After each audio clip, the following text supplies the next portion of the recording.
9월 26일 말씀 묵상하겠습니다. 오늘의 말씀은 고린도후서 1장 1절부터 11절까지의 말씀입니다.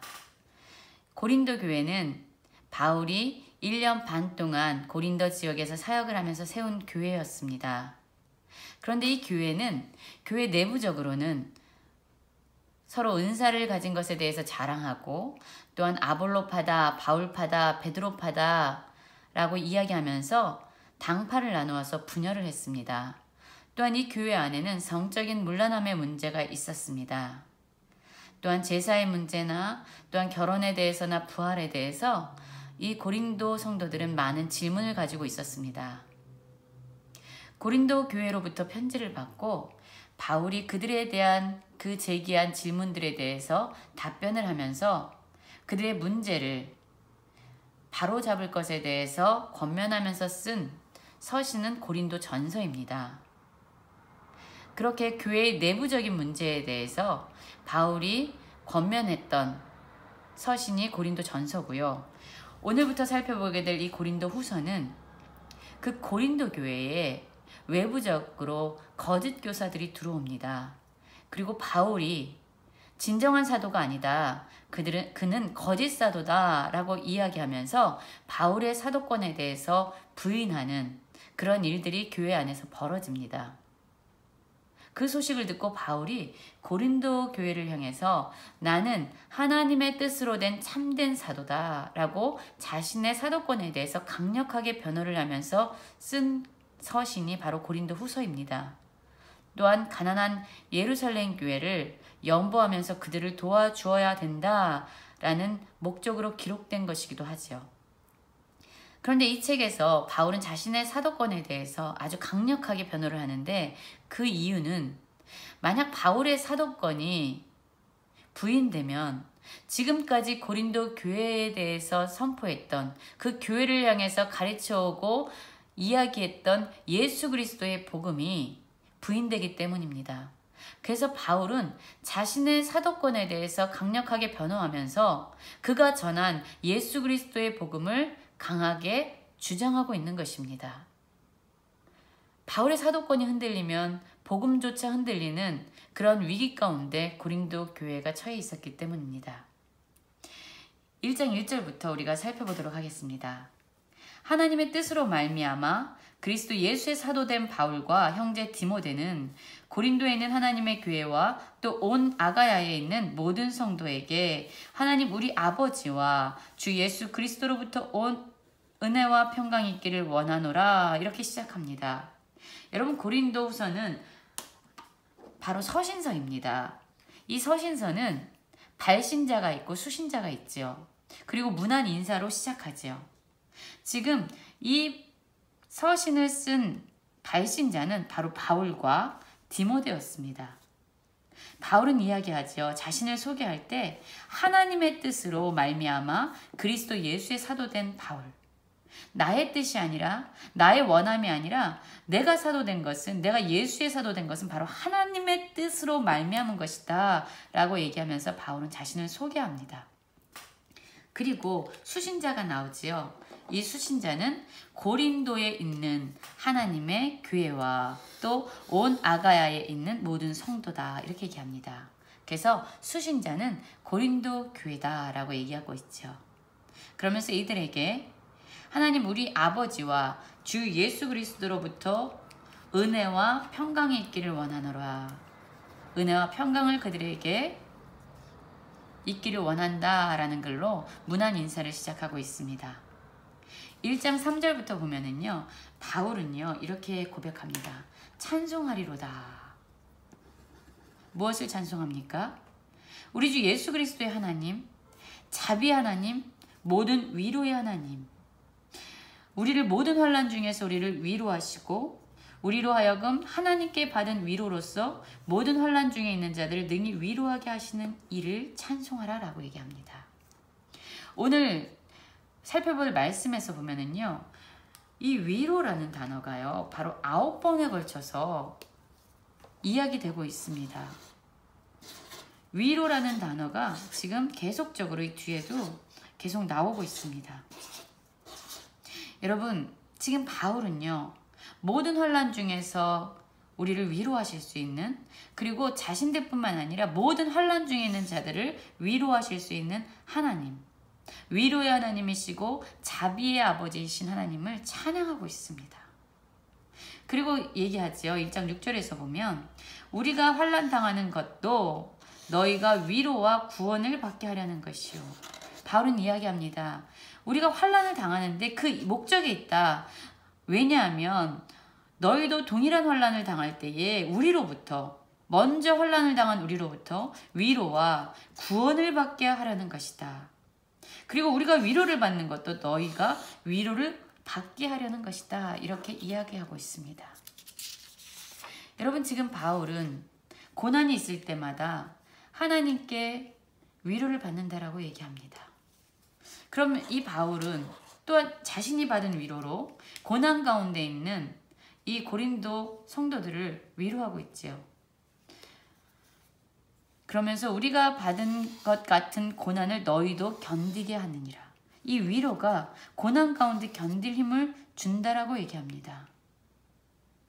여러분, 그러면 우리가 힘들 때마다 우리 역시 예수 그리스도께 나아가죠. 그리고 그분 안에서 말할 수 없는 위로를 받습니다. 그러면 하나님 안에서, 예수 그리스도 안에서 우리는 어떻게 위로를 받을 수 있는 것일까요?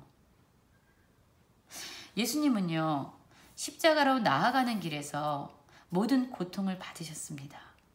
그가 잘못했기 때문이 아니라 그가 하나님의 뜻에 순종하는 것 때문에 그는 말할 수 없는 고난과 고통을 당하지요.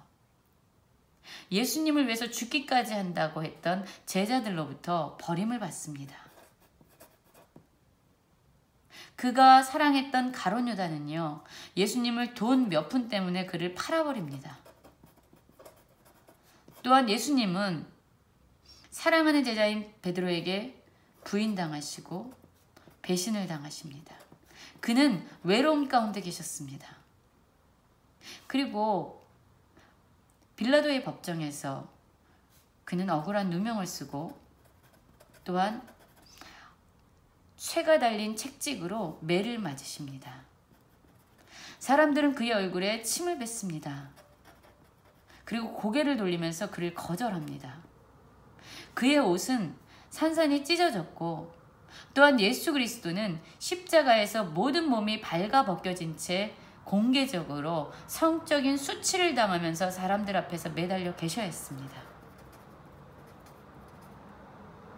여러분, 예수님은요, 십자가로 나아가는 이 길에서 모든 이 세상에서 경험할 수 있는 많은 고통을 경험하셨지요. 심지어 십자가에서 죽기까지 하는 고통을 경험하셨습니다. 예수님은 왜 이러한 고통을 견디셨을까요? 왜 참아내셨을까요? 예수님이 아셨어요.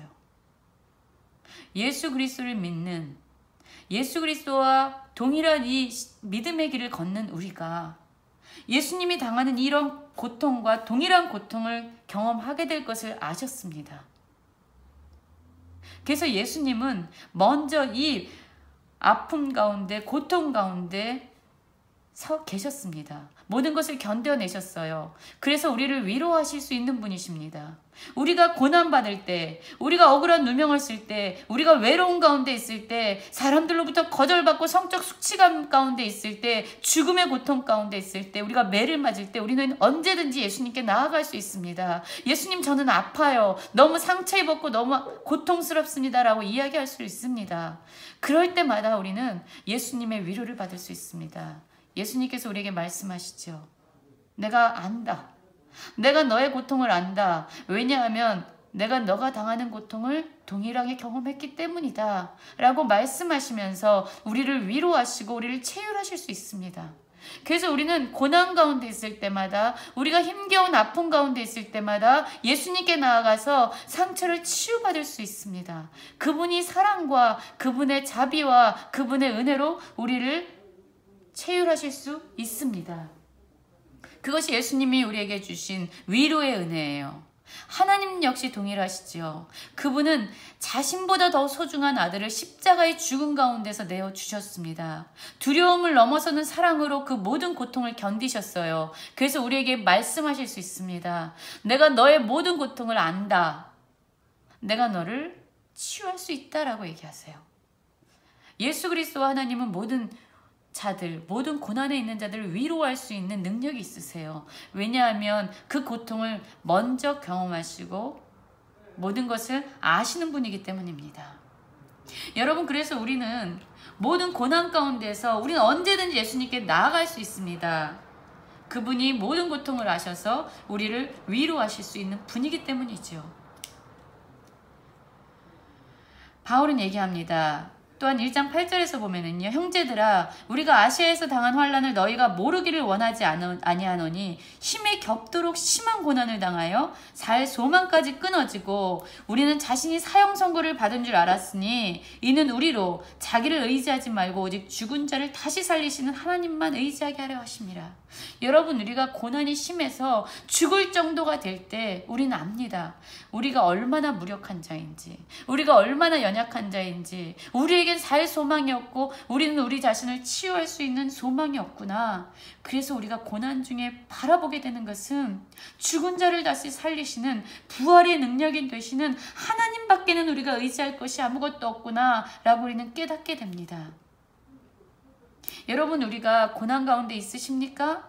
그러면 진정한 소망이 되신 하나님을 의지하시길 원합니다. 우리 자신에게는 소망이 없음을 알고 하나님을 의지하시길 원합니다. 그분은 우리를 건지시고 건지실 것이고 이후에도 영원히 우리를 건지실 수 있는 능력의 하나님이시죠.